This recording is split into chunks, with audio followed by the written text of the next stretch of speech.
Welcome students. देखिए अब मैं आप लोगों को law of conservation of energy बताऊंगा। ठीक है, ये law of conservation of energy होता क्या है इसको समझिए। Energy can neither be created nor be destroy, it can only be transform from one form to another. ठीक है, एनर्जी को ना तो हम लोग क्रिएट कर सकते हैं ना तो डिस्ट्रॉय कर सकते हैं, इसको सिर्फ हम लोग एक फॉर्म से दूसरे फॉर्म में कन्वर्ट कर सकते हैं। यही है law of conservation of energy. ये बात समझ में आ रही है आपको? तो देखिए, टोटल एनर्जी जो रहेगा किसी भी आइसोलेटेड सिस्टम का, बिफोर ट्रांसफॉर्मेशन और आफ्टर ट्रांसफॉर्मेशन, ये ऑलवेज इक्वल होता है। ठीक है, मतलब total energy of the system की बात करें तो वो क्या होगा, कंजर्व्ड होगा, कांस्टेंट होगा। ठीक है, इक्वल होगा, इस तरह से हम लोग कह सकते हैं। तो देखिए, एनर्जी को ना तो हम क्रिएट कर सकते हैं ना डिस्ट्रॉय कर सकते हैं, दोनों में से कोई सा भी लिख सकते हैं।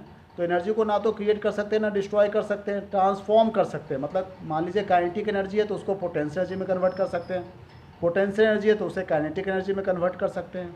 ठीक है, अब देखिए जैसे law of conservation of energy during free fall, ये है हमारा टॉपिक।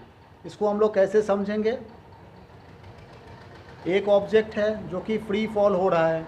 ठीक है, यहाँ पर एक ऑब्जेक्ट है जो कि फ्री फॉल हो रहा है, तो इसको आप लोग देखेंगे अभी इसमें एनर्जी किस तरह से कंजर्व हो रहे हैं। ठीक है, बात समझ में आ रही है? तो देखिए सबसे पहले यहाँ पर एक बॉल है जिसका मास m है, इसकी इनिशियल वेलोसिटी 0 है, a पोजीशन पर है ये। अब ये h हाइट पर है सरफेस से। अब मान लो ये रास्ते में ऊपर से नीचे गिर रही है तो रास्ते में ये b पॉइंट है और ज़मीन पर ये c पॉइंट है। ठीक है, तो जो रास्ते में जो b पॉइंट है जो ऊपर से नीचे फॉल हो रही थी वो है एक साइड पर। ठीक है, ऊपर से एक साइड पर है, तो टोटल हाइट यदि h है तो ये वाला कितना हो जाएगा, h माइनस एक्स हो जाएगा, यही हाइट हो जाएगी। ठीक है ना।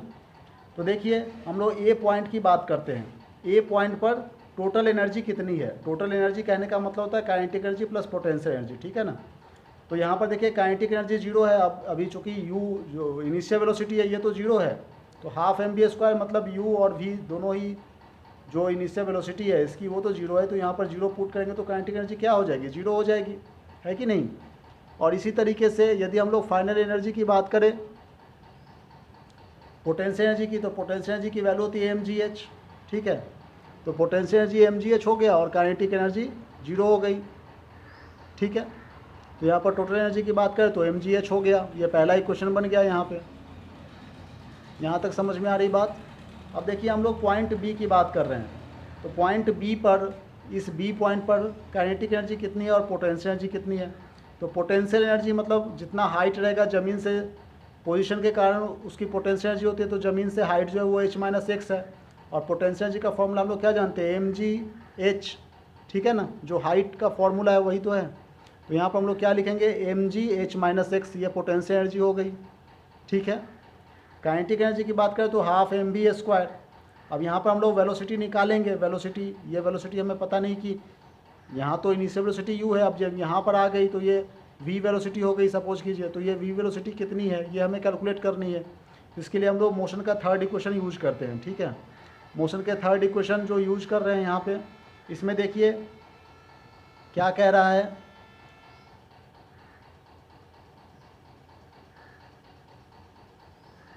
यहाँ पर एक्सेलेरेशन जो है वही एक्सेलेरेशन ड्यू टू ग्रेविटी है, ए जो है वो जी के इक्वल है। ठीक है ना, और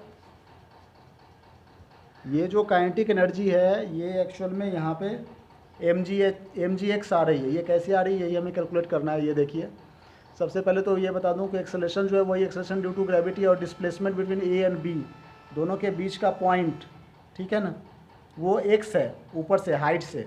ये देखिए यहाँ पर यदि हम लोग बात करें तो यहाँ से यहाँ तक हाइट जो है वो कितना है, x है, तो यही x हमने यहाँ पे लिख रखा है। डिस्प्लेसमेंट भी पता चल गया, इनिशियल वेलोसिटी यहाँ पर u क्या है, 0 है, वही हमने यहाँ पर u को 0 लिख दिया है। ठीक है, अब आगे इसे सॉल्व करेंगे हम लोग।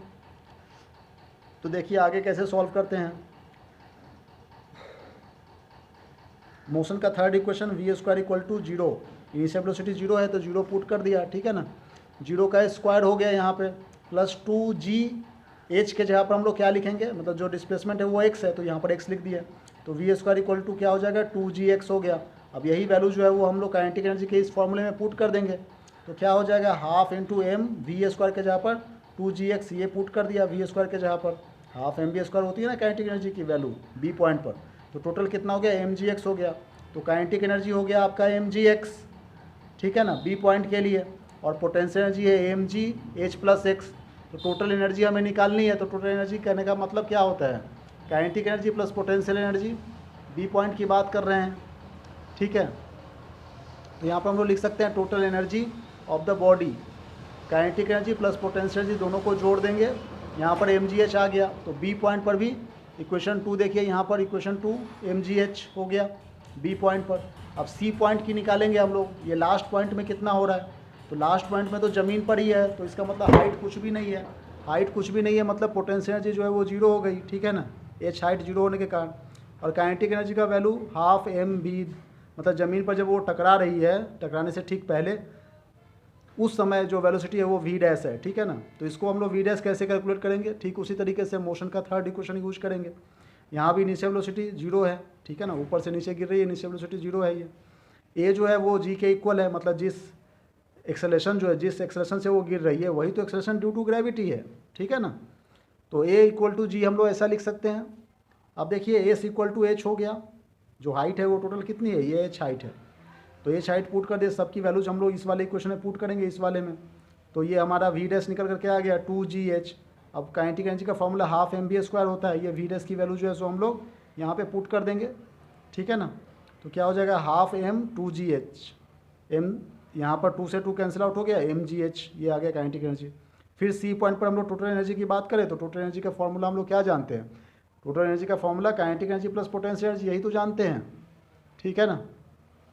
तो यहाँ पर देखिए kinetic energy plus potential energy, kinetic energy कितनी है, अभी हम लोगों ने निकाला एम जी एच, वो पुट कर दिया, पोटेंशियल एनर्जी सी पॉइंट पर कितनी है, हाइट ही नहीं है, हाइट जीरो है, मतलब पोटेंशियल एनर्जी जीरो हो गया, ठीक है ना, total energy M G H हो गया। तो देखिए तीनों ही इक्वेशन में, फर्स्ट सेकंड थर्ड तीनों इक्वेशन में वैल्यू जो है वो एम जी एच ही आ रही है, मतलब किसी भी पॉइंट की बात करें हम लोग यहाँ पे ए बी सी किसी भी पॉइंट पर, तीनों पॉइंट पर जो है वो टोटल एनर्जी की बात करें तो एम जी एच ही आ रही है, ठीक है ना। इसका मतलब क्या है कि टोटल एनर्जी रिमेंस कंजर्व्ड है, टोटल एनर्जी कंजर्व्ड है, कहने का मतलब कांस्टेंट है, यही हमें कंजर्वेशन ऑफ एनर्जी प्रूव करना था। Thank you very much for watching this video.